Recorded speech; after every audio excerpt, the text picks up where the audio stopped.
요즘 온라인에서 반복적으로 확산되는 문장이 있다.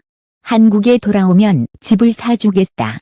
그리고 이 말의 화자로는 이부진 회장, 수신자로는 배드민턴 여자단식 최정상 안세영이 거론된다. 단 한 줄의 문장인데도 파장은 크다. 스포츠 팬 커뮤니티에서는 그럴 리가 있나 와 충분히 가능한 일, 이 동시에 튀어나오고 유튜브 영상들에서는 한 문장을 여러 톤으로 변주해 단독처럼 보장한다.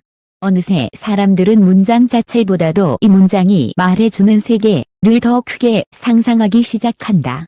하지만 저널리즘의 질문은 단순하다. 이 발언은 사실인가? 혹은 누군가의 해석이 과장된 형태로 굳어져 사실처럼 떠도는 것인가? 이 기사는 결론부터 말하지 않는다. 대신 루머가 사실로 소비되는 과정을 따라가면서 확인 가능한 사실과 확인되지 않은 주장 사이의 경계를 가능한 한 또렷하게 그린다. 특히 회장이 최근 안세영의 대회 여정을 따라다녔다. 현장에서 계속 지켜봤다. 같은 표현은 근거 없이 단정하는 순간 명예훼손이나 악성 루머 확산으로 이어질 수 있다. 그래서 여기서는 자극적인 단정이 아니라 검증 가능한 방식을 제시하는 데 초점을 맞춘다. 1. 왜 하필 지금인가? 관심이 폭발하는 순간 소문도 폭발한다. 이런 소문은 언제든 생길 수 있지만 언제든 커지진 않는다. 소문이 폭발하려면 연료가 필요하다. 이번 경우 그 연료는 분명했다.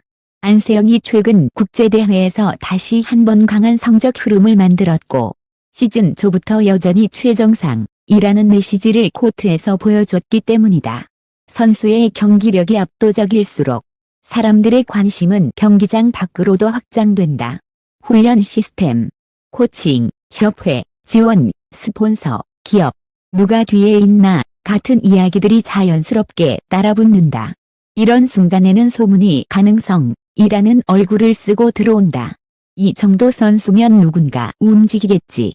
국가적 스타를 잡기 위해서라면 VIP가 나설 수도 있지. 이처럼 가능성이 열린 공간에서 누군가 특정 이름을 붙이면 이야기는 즉시 선명해진다. 이부진이라는 이름이 등장하는 순간 사람들은 그 자체로 상징을 떠올린다. 경영자, 리더십, 결단, 영향력, 그리고 대중이 가진 이미지.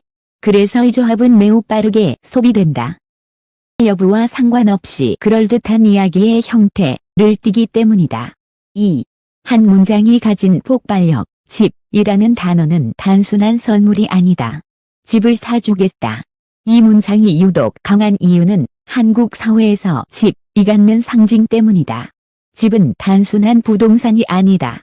안정의 상징이고 삶의 기반이고 어느 순간엔 신분과 계층 이동의 표식이며 동시에 부담과 불안의 상징이기도 하다.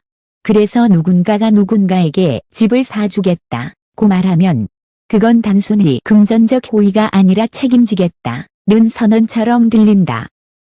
문장 앞부분, 한국에 돌아오면 이 붙는 순간 이야기는 한 번 더 커진다. 돌아온다는 말은 소속을 의미하고 소속은 선택을 의미한다. 어떤 선택을 하면 어떤 보상을 받는다는 구조로 읽히는 순간 이 이야기는 스포츠가 아니라 권력과 선택의 이야기처럼 보이기 시작한다. 그래서 사람들은 이 문장을 곧바로 다음과 같은 서사로 연결한다. 한 사람이 선택을 하면 판이 바뀐다. 시스템 밖의 힘이 움직인다. 거대한 어른이 재능을 책임진다. 이 서사는 아주 달콤하다. 하지만 달콤한 서사일수록 사실 확인은 더 어려워지고 더 위험해진다. 서사는 사람들의 감정을 잡지만 감정은 증거가 아니다. 3.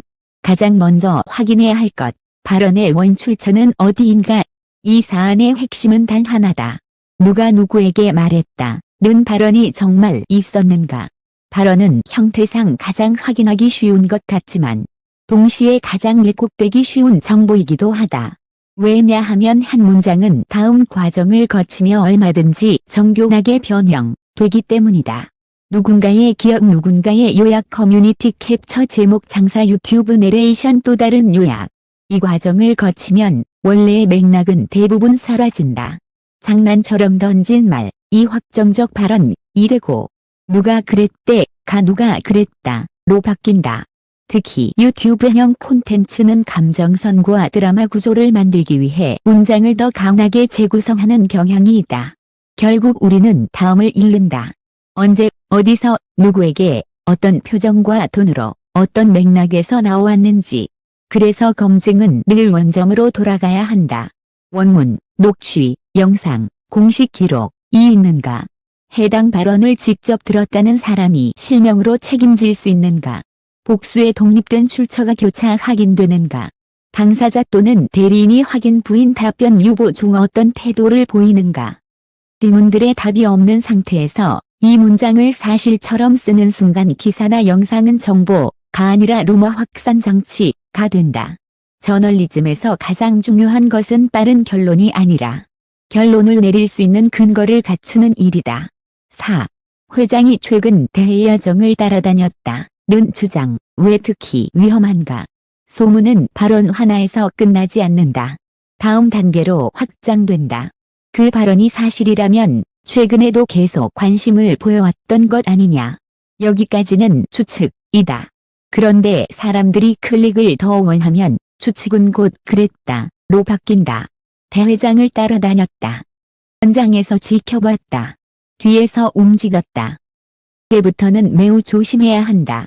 따라다녔다. 는 단어는 독자에게 미행이나 감시 같은 뉘앙스를 줄 수 있다. 그리고 그런 뉘앙스는 당사자의 명예에 직접적인 타격을 줄 수 있다. 따라서 확인되지 않은 상태에서 이런 표현을 쓰는 것은 언론 윤리에도 맞지 않고 법적 위험도 크다. 그럼에도 왜 이런 표현이 나올까? 이유는 간단하다. 사람들은 보이지 않는 손을 믿고 싶어 한다. 특히 큰 스타가 등장하면 그 뒤에는 항상 큰 힘이 있다는 이야기를 만들고 싶어 한다. 하지만 그 믿음은 사실 확인을 대신할 수 없다. 만약 정말로 누군가가 특정 인물의 대회 관람 여부를 취재하려면 최소한 이런 것들이 필요하다. 현장 사진이나 영상의 원본, 공식 행사 참석 기록, 일정표나 의전 관련 자료, 복수 목격자의 증언, 그리고 당사자 측의 입장. 이 중 어느 하나라도 없으면 가능성을 넘어서 사실이라고 말할 근거가 부족하다. 그래서 지금 단계에서 기사로 쓸 수 있는 가장 안전하고 정직한 문장은 이것이다. 관심을 보였다는 소문이 확산되고 있으나 공개적으로 확인된 근거는 아직 뚜렷하지 않다. 5. 소문이 퍼지는 방식, 팩트, 위에 추정을 올려 스토리를 만든다.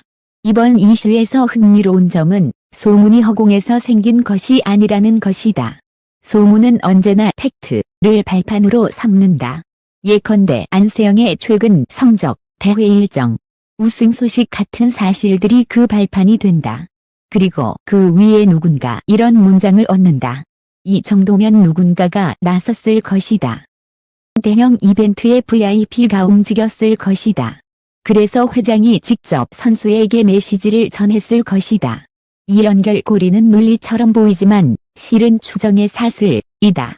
추정이 여러 개 연결되면 마지막 문장만 남고 그 앞의 추정들은 사라진다. 사람들이 기억하는 건 결국 마지막 문장이다. 집을 사주겠다. 이처럼 강한 문장은 앞에 붙었던 조건과 불확실성을 모두 지워버린다. 그래서 기자나 콘텐츠 제작자에게 중요한 건 추정의 사슬을 다시 분해하는 일이다. 첫 번째 고리, 안세영의 성적과 일정, 사실. 두 번째 고리, 누군가의 관심, 가능성. 세 번째 고리, 특정 인물의 개입, 미확인. 마지막 고리, 구체적 발언, 미확인. 이 중 사실은 첫 번째 고리뿐일 수 있다. 나머지는 확인 전까지는 가능성 혹은 주장으로만 다뤄야 한다. 6. 독점 정보를 넣고 싶다면 이렇게 써야 한다. 단정 대신 취재 수첩, 방식. 독자들이 원하는 건 보통 결론이다. 하지만 결론을 가장 빨리 말하는 사람이 항상 진실에 가까운 건 아니다. 오히려 진실에 가까운 사람은 확인의 경로를 보여준다. 유튜브 저널리즘의 장점을 살리되 기사로서의 안전장치를 만들려면 취재 수첩 형식을 활용하는 것이 좋다. 예를 들어 다음처럼 구성할 수 있다. 현재 온라인에서 유통되는 발언은 원 출처가 불명확하다. 관련해서 확인이 필요한 지점은 크게 4가지다. 그리고 곧바로 질문을 던진다. 발언을 직접 들었다는 제보자가 있는가? 발언이 전달된 경로는 공식 채널인가, 비공식 채널인가? 발언이 실제였다면 한국에 돌아오면 이라는 조건은 무엇을 뜻하는가? 집, 은 실제 제공을 의미하는가, 아니면 지원, 의 은유인가? 이렇게 쓰면 독자는 이 콘텐츠가 단정을 안 해서 심심하다가 아니라 콘텐츠가 취재를 제대로 하고 있다는 인상을 받을 수 있다. 자극은 줄어들 수 있지만 신뢰는 커진다. 7. 이부진이라는 이름이 붙으면 이야기가 커지는 이유, 상징의 힘. 이부진이라는 이름이 등장하면 이야기는 단순히 대형화된다. 이유는 단순히 유명인이라서가 아니다. 대중이 특정 인물에게 부여하는 상징이 크기 때문이다. 결단을 내릴 수 있는 사람, 영향력 있는 사람, 현장에서 움직이는 사람, 같은 이미지가 붙어 있으면 사실 여부와 무관하게 그 사람이면 할 수도 있지 라는 생각이 확산된다. 이 지점이 루머의 핵심이다. 가능성이 사실을 대체하는 순간 소문은 뉴스가 된다. 하지만 저널리즘은 그 순간에 멈춰야 한다. 가능성은 가능성일 뿐이다. 사실은 사실로 확인될 때만 사실이다. 8. 지금 우리가 확실히 말할 수 있는 것과 말할 수 없는 것. 확실히 말할 수 있는 것. 안세영이 최근 국제무대에서 강한 성적을 냈고 팬들의 관심이 폭발하는 시기를 만들었다는 점. 그 덕분에 안세영을 둘러싼 이슈가 커졌고 루머가 번지기 좋은 환경이 조성됐다는 점. 말할 수 없는 것. 이부진이 안세영에게 해당 문장을 실제로 말했는지 여부. 이부진이 최근 대회 현장을 따라다녔는지 여부. 이것들은 원출처와 검증 자료가 없으면 단정할 수 없다. 단정하는 순간 기사나 영상은 확인이 아니라 확산을 한다. 9. 결론. 이 이슈는 아직 진실이 아니라 검증 단계다. 한국에 돌아오면 집을 사주겠다. 문장은 너무 강해서 사람들의 감정을 즉시 붙잡는다. 그리고 강한 감정은 사실 확인을 건너뛰게 만든다. 하지만 우리는 알고 있다.